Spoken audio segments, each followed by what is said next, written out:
श्रियः कुरूणामधिपस्य पालनीं प्रजासु वृत्तिं यमयुङ्क्तवेदितुम्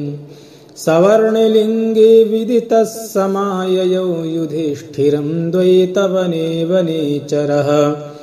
कृतप्रणामस्य महीं महीभुजे जितां सपत्नेन निवेदयिष्यतः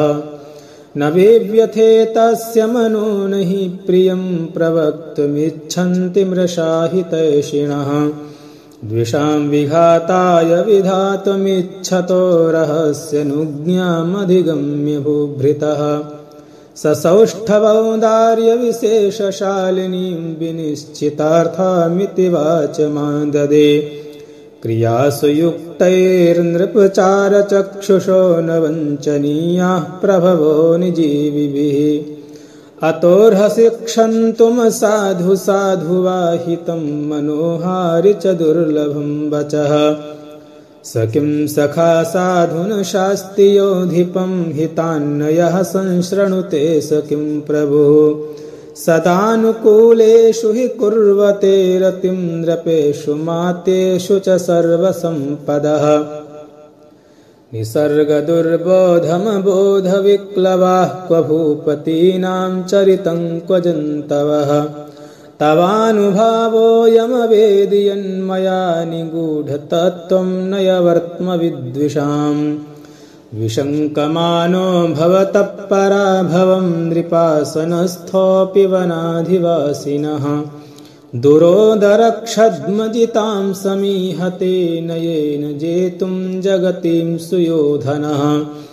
तथापि जिह्मास भवज्जिगीषया तनोति शुभ्रं गुणसम्पदायशः समुन्नयन् भूतिमनार्यसङ्गमात् वरं विरोधोऽपि समं महात्मभिः कृतारिषड्वर्गजयेन मानवीम् अगम्यरूपां पदवीं प्रपित्सुना विभज्य नक्तं दिवमस्ततन्द्रिणा वितन्यते तेन नयेन पौरुषम् सखीनिव प्रीतियुजो निजीविनः समानमानान् सुहृदश्च बन्धुभिः ससन्ततं दर्शयते गतस्मयः कृताधिपत्यामिव साधुबन्धुताम् असक्तमाराधयतो यथा यथं विभज्य भक्त्या समपक्षपातया गुणानुरागादिव सख्यमीवान्न बाधते स्य त्रिगणः परस्परम् निरत्ययं सामनदानवर्जितं न भूरिदानं विरहय्य सत्क्रियां प्रवर्तते तस्य विशेषशालिनी गुणानुरोधेन विना न सत्क्रियाः वसूनि वाञ्छन्नवशेन मन्युना स्वधर्म एत्येव निवृत्तकारणः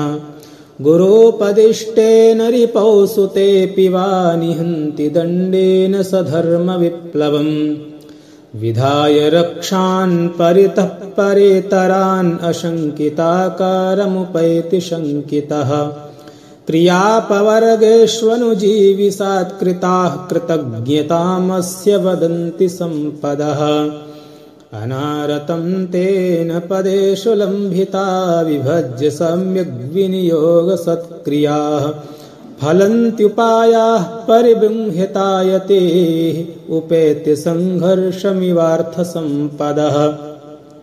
अनेकराजन्यरथास्वसङ्कुलं तदीयमास्थाननिकेतनाजिरम् नयत्ययुग्मच्छदगन्धिरार्द्रतां भृशं नृपोपायनदन्तिनां मदः सुखेन लभ्या दधतः कृषीवलैः अकृष्टपच्या इव सस्यसम्पदः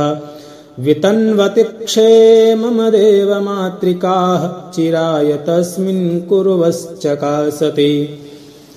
उदारकीर्तेरुदयं दयावतः प्रशान्तबाधं दिशतोऽभिरक्षया